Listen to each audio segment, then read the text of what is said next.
il y a un peu plus de monde que la dernière fois on est passé. Hein. Ouais. Au confinement, il y avait 10 personnes. Là, ça y est.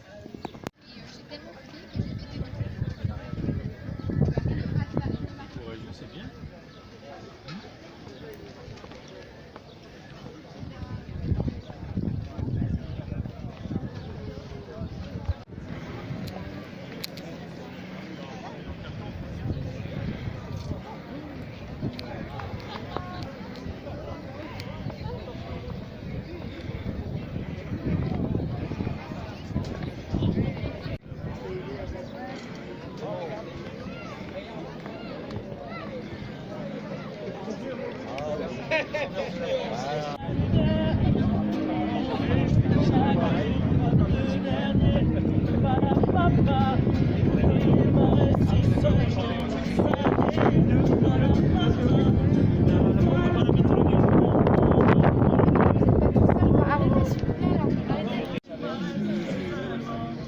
Je viens de me prendre le chou avec les flics. On voit la température. Ça dénote en ce moment. C'est comme il y a quelques semaines, il n'y avait pas de messe. Il y a un an, on ne pouvait pas faire de messe parce que Notre-Dame brûlait. Savez-vous que depuis l'élection de M. Macron jusqu'à Notre-Dame qui a brûlé, cela fait 666 jours. Le chiffre de la bête, ça veut tout dire. Quand arrive le jour de la Pentecôte, au terme des 50 jours, où ils se retrouvent réunis, tous ensemble, soudain un bruit vient du ciel, comme un violent coup de vent. Les apôtres étaient dans une maison où ils étaient assis. Ils ont fui emplis tout entière. Un vent et une lumière arrivaient. Alors leur apparurent des langues. Des langues qu'on aurait dit de feu, qui se partageaient et s'en posaient une sur chacun d'eux. Tous furent remplis d'Esprit Saint. Ils se mirent à parler en d'autres langues. Et chacun s'exprimait selon son esprit. Or, il y avait, résidant à Jérusalem à l'époque, des juifs religieux venant de toutes les nations sous le ciel. Lorsque ceux-ci entendirent cette voix qui retentissait dans le ciel, ils se rassemblèrent comme aujourd'hui en foule. Vous n'avez pas entendu la lumière qui arrive et l'Esprit Saint dans chaque personne. Une sélection naturelle va être faite. Préparez-vous. Le passage est le 17 juin. Toute cette foule était remplie de confusion parce que chacun d'entre eux entendait son propre dialogue. Ceux qui parlaient de différentes langues pouvaient comprendre les apôtres qui d'un seul coup parlaient toutes les langues du monde. Dans la stupéfaction et l'émerveillement, ils disaient: les gens qui parlent ne sont pas tous des Galiléens. Comment se fait-il qu'ils arrivent à parler notre langue et entendre notre propre dialecte, notre langue maternelle? Le miracle était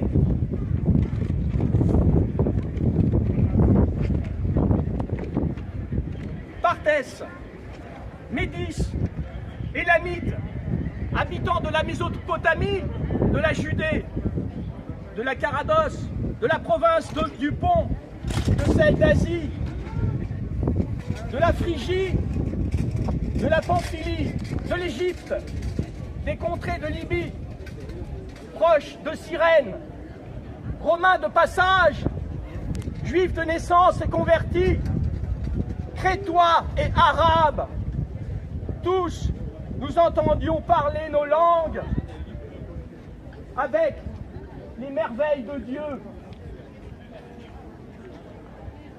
Ils étaient tous dans la stupéfaction et la perplexité en se disant l'un à l'autre, mais qu'est-ce que cela signifie?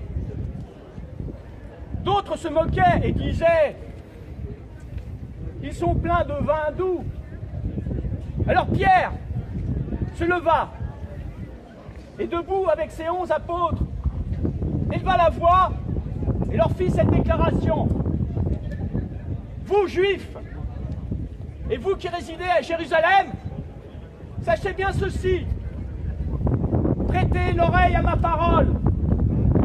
Non, ces gens-là ne sont pas ivres, comme vous le dites et comme vous le supposez, car c'est seulement la 3e heure du jour. Mais ce qui arrive a été annoncé par le prophète Joël. Il arrivera dans les derniers jours, a dit Dieu, que je répandrai mon Fils dans toutes les créatures et dans toutes les âmes des hommes qui le méritent. Vos fils, vos filles prophétiseront, vos jeunes gens auront des visions et vos anciens auront des songes. Même les serviteurs et même sur les servantes, je répandrai mon Fils. Le soleil, comme bientôt cela va arriver, se changera en ténèbres. 2020, c'est l'année de l'arrivée du cavalier de l'Apocalypse. Je pense que vous l'avez compris avec tout ce qui se passe. La lune sera changée en sang avant que vienne le jour du Seigneur, grand jour et manifeste. Alors quiconque invoquera son nom, le nom du Seigneur, sera sauvé. Ce n'est pas utopique ce que je dis. Depuis des années, le monde est corrompu aux ordres de Satan. Vous l'avez bien vu avec ce qui se passe en ce moment. On ne peut plus faire ce qu'on veut. Il y a une semaine, on ne pouvait pas approcher une personne à plus d'1 mètre. Ouais.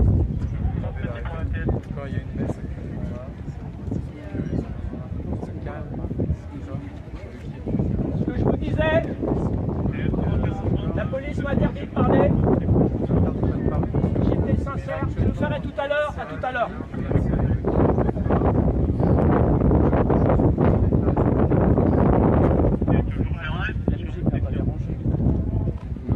C'est l'attroupement, après, vous savez, ça réunit trop de monde et tout, il y a des mesures, voilà. Pas la peine de me faire un gros plan sur la tête, d'accord? Ça va pas vous faire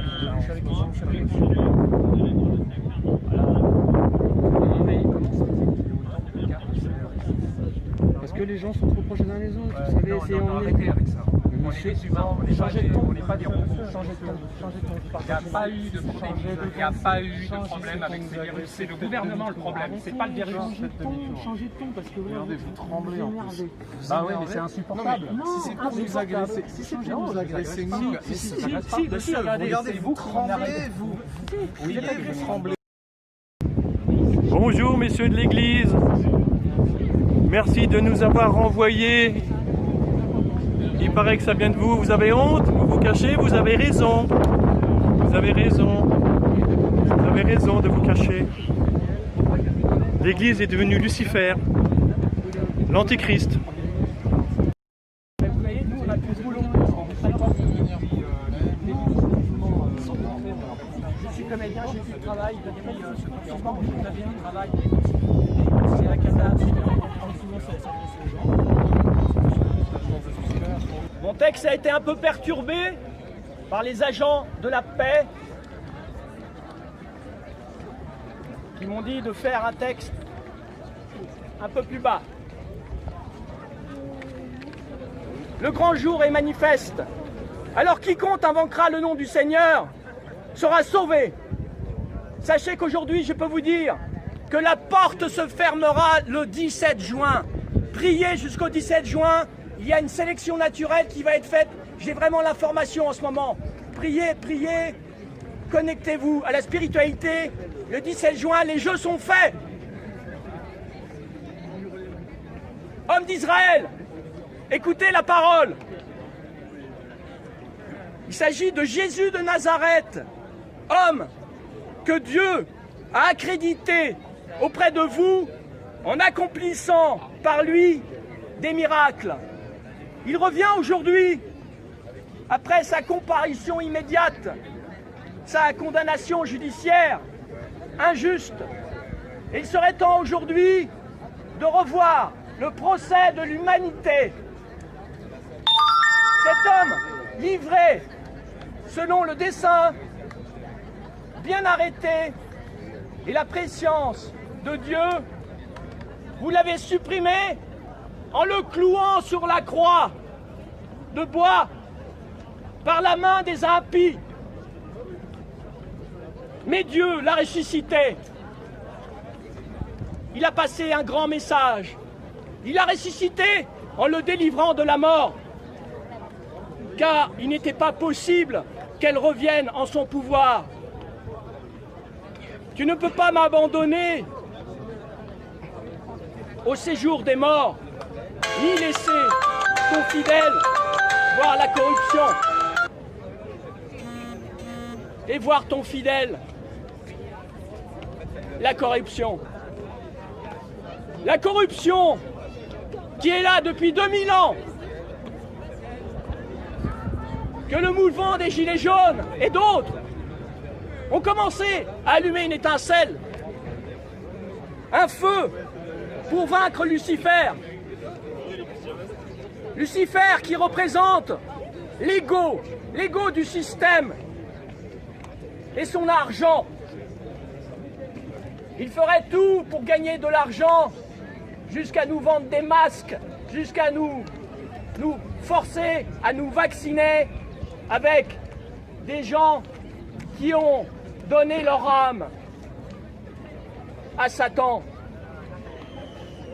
Sachez que cette année 2020 représente l'arrivée du chevalier de l'Apocalypse. Dans l'image, il arrive avec son cheval blanc. C'est une belle image, mais il arrive. L'homme a été trop loin. La terre est finie si on ne se réveille pas. Sachez que le 17 juin, les jeux sont faits. Vous êtes là, pas par hasard. Vous êtes là au Sacré-Cœur. Le Sacré-Cœur de Jésus doit renaître. Il ne doit pas être représenté comme il est représenté dans les églises, cloué dans le malheur. Jésus doit représenter la paix, la joie et l'amour.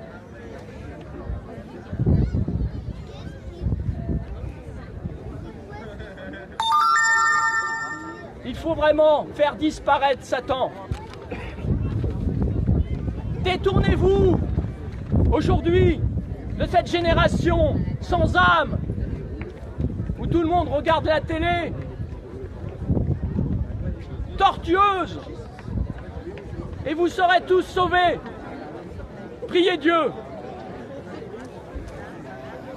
Jésus, comme moi, a été un révélateur de Dieu. Il n'a pas voulu que l'on prie pour lui. C'est juste un homme qui a incarné la lumière. Dieu lui demande, et même à l'église, on ne prie pas assez Dieu. On prie Jésus, mais pas Dieu. Jésus incarne Dieu. Il est Jésus-Christ, Jésus-Christal, incarnant Dieu avec le Sacré-Cœur en lui, dans un grand rayonnement, très loin de la représentation de Jésus d'aujourd'hui, cloué sur la croix. Il faut vraiment redonner une nouvelle dimension à Jésus qui est passé il y a 2000 ans et qui revient, redonner une autre image à Jésus aujourd'hui au Sacré-Cœur. Amen.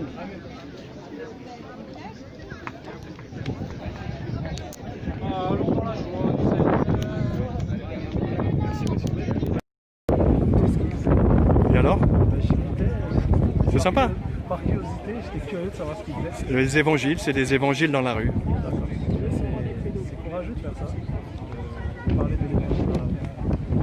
Ben, c'est fait pour ça. Le jour de la Pentecôte, c'est quand les apôtres, regardez le vent, c'est quand les apôtres sortent dans la rue.